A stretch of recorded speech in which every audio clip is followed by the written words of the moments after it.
This is the Norton Atlas, and it's like no other Norton we've seen before, but in a good way. You see, the British designed and developed Atlas is Norton's first mass-produced machine to be made in collaboration with their new owners TVS in their Indian factory.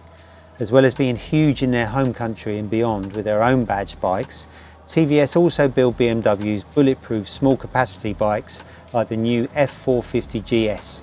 So this partnership is a good thing. It means everything is tried, tested and works exactly as it's supposed to. With its name taken from the 1962 original, on the face of it, the Atlas is a simple 69 bhp 585cc parallel twin adventure bike with a 17-inch wheel at the back, a 19-incher up front and somewhere to sit. In base trim it costs just $8,250 when it hits dealers soon, and the higher spec Atlas Apex costs $9,450. So what actually makes this a Norton? There's nothing about the Atlas that's inherently what you would call Norton. It's not draped in racing history or does anything out of the ordinary, but it all works beautifully. And best of all, the design team who created this bike all ride bikes and all love bikes. I was talking to one of the young engineers here at the world launch in Iceland, and he races enduro, rides motocross, so he knows exactly how a bike should tick, and him and the team put all of that knowledge into this Atlas. So this bike's got a brand new engine from Norton from the ground up, and it's the heart of any motorcycle, as I've said many times before. Parallel twin, it's got quite a lot of character. It's got a really nice deep burble when you open the throttle, nice wide spread of power. And although it's a relatively small engine with quite a high red line, it is quite grunty. So you're never left dancing on the gearbox to try and find the torque. It's just all there, no matter what gear you're in, it just drives. It's got a nice amount of vibration and character without being intrusive, so it's quite smooth. It doesn't blur the mirrors or anything like that. It's quick. If you turn the traction control off, you can tease a little wheelie out of it in second gear, no problem at all. And it fuels really nicely as well, although there are a few little glitches which I'll talk about later on. For a bike like this, middleweight adventure bike, it needs to be comfortable. So let me show you what a 6-foot me looks like on the bike. So the rider position is really natural. The bar position is nice. It's just the right amount, the bars towards you. You're not stretching out for them. I've got long legs, and I've been riding this all day today, and I haven't had any knee ache, no bum ache. You sort of sat quite dished inside the bike. Plenty of room for a pillion, so you could quite easily spend hours and hours on the Atlas with no aches or pains. In terms of handling, it's very well balanced. It's got a 19-inch front wheel and a 17-inch rear, and it kind of handles like a normal motorcycle. You can feel it's got quite a big front wheel as you turn into a corner, but that's just something you'll get used to. The tyres have got good grip in the cold and the wet and the dry. We get all the different kind of road conditions here in Iceland today. Brakes have got loads of feel, loads of power. The ride quality isn't magic carpet smooth, because at the end of the day this bike is built down to a price, but it's nice and plush and nice and comfortable, really reassuring in the corners and nice and easy when you're going along in a straight line. We did a little bit of off-road today, just on gravel trails, and I'm not the world's best off-road rider by any stretch, but it was easy to ride. That's the best I can say. I'm not going to pretend I know the nuances of off-road handling, but with a numpty like me on it, we just cruise down these gravel paths nice and easy. It's got an enduro riding mode. You just stick that in. It gets rid of the rear ABS, gets rid of the traction control, so you can slide it about a little bit, and it's got a lot of feel and a lot of confidence off-road. But where this bike is Nortonish is the badge on the tank, which continues to be evocative despite what they've been through in recent years. Best of all, it's generously equipped for the money too, which gives it an undeniable premium feel. So I'll talk about exactly what this bike's got later on in the video, but just as a quick kind of top-down explanation, it's got an 8-inch touchscreen dash with connectivity. It's got an IMU, You've got Bosch electronics, which are the same as you'll find on any top level superbike, heated grips and cruise control. So you get a lot of stuff for your money. And this bike has even got a chimney. So down here, there's a chimney which basically funnels air from the radiator out down towards the bottom of the bike. So in hot weather, you're not going to get cooked in traffic. The other thing which is kind of Norton-ish and quite unique is the way it's styled. So most adventure bikes are normally quite bitty, but this has got lots of kind of swathes of smooth bodywork, almost kind of car-like. No garish graphics, just the Norton badge. This silver section here is kind of a dummy perimeter aluminium frame, isn't it? But underneath there is a tubular steel frame. And the fit and finish is really good. There's no way that this looks like it's built down to a price. And there's lots of styling cues on it, which is kind of reminiscent of the Manx R superbike as well, with all the kind of little lines and strakes and logos all over the bike. It's cut from the same cloth, and I think it looks quite unique. It's definitely, you can tell it's the new Norton Atlas straight away. You can't confuse this with any other bike. So in terms of what you're going to use this bike for, it's not a pure off-road adventure bike. It's no Tenere 700. It's not meant to be. Think of it as an affordable touring bike. Something you can go away from a weekend. Like I say, it's really comfortable. You can buy lots of accessories, including luggage. You can have fun on country roads. You can kind of commute on it. So it's just a nice little all-rounder. But it's my job to be picky. There are a few little things which I don't think are quite as good. So it's got keyless ignition, which is really good. Got the key here. So you've got a really nicely designed fob. Now, normally with keyless ignition, you stand near the bike and then you can turn it on and off you go. You keep the key in your pocket. But with this, you need to zap it to unlock the bike before you can press the button where the ignition key would normally be.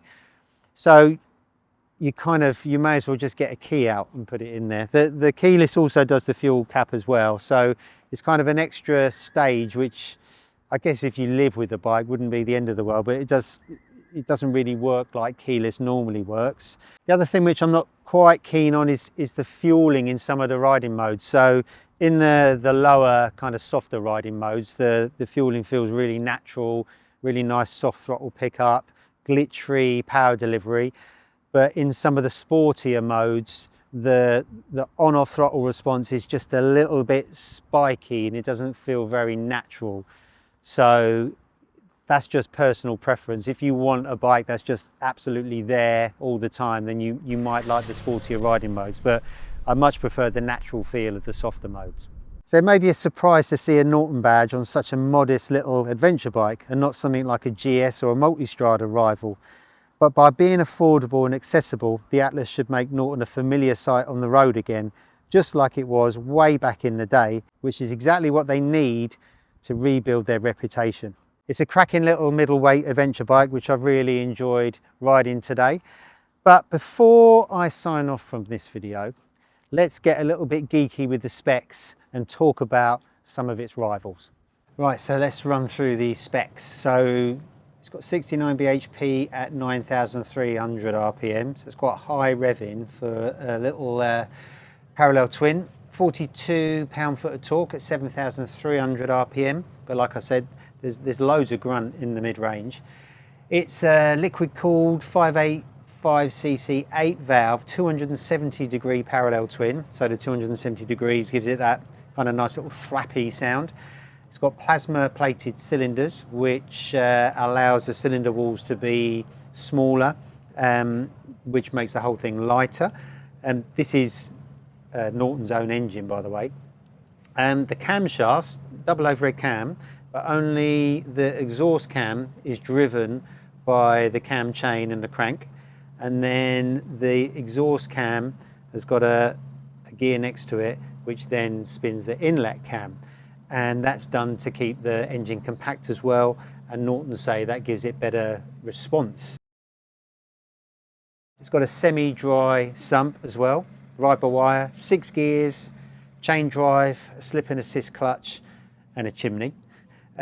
Now the equipment, so deep breath here. So in standard trim, you've got a 6-axis IMU, rider modes, which are urban, range, sport, tour and enduro, cornering, traction control and ABS, slide control, wheelie control, engine brake control, up and down quick shifter.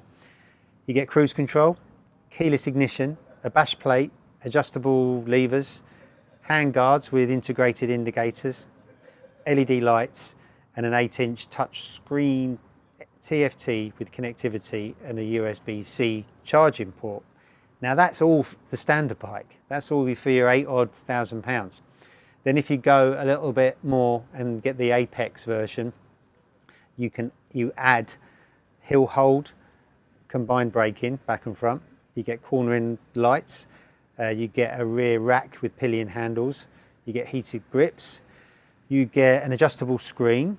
And talking of screens, it's easy to adjust up and down with 2 hands, so you can't really do it on the move. You can only do it at a standstill, but it's easy. And the screen, like all upright bikes, I've said a million times before, is relatively noisy compared to like a raked out sports touring screen. But it's not offensive. It's more than, it also depends on the wind direction. So it can be quiet. I'm quite tall as well, so I stick up above the wind. So you shouldn't have too much problem with that. You also get tyre pressure monitors, an aluminium bash plate insert, and then we'll talk about the colours later. But with the Apex, you've got a choice of more colours. So that's all the goodies you get for your money. The frame is a steel trellis frame, and Norton have paid a lot of attention to mass centralisation to make the bike nice and flickable. Front suspension is KYB, 43mm upside down forks, fully adjustable. Rear suspensions are KYB single shock, which has got adjustable preload. The front brakes, twin 310mm discs with Byberry 4-piston radial calipers. The rear brakes 270 discs, that's quite big, it's good for stopping, it's got good power and feel actually, with a single piston Byberry caliper.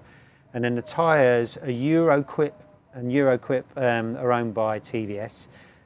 Explo R Plus, they're dual purpose tyres, 110/80/90 front, 150/70/17 rear.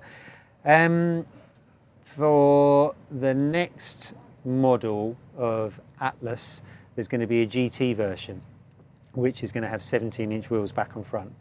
So it'll be more road based, but as this has got kind of an adventure flavour, you've got dual purpose tyres and a big front wheel. Wet weight with no fuel is 188 kilos. The tank is 15.4 litres.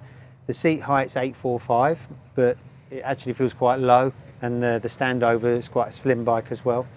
Like I said, the base bike is £8,250. It's in dealers roundabout now. Comes with a 3-year warranty and the service intervals are every 6,000 miles.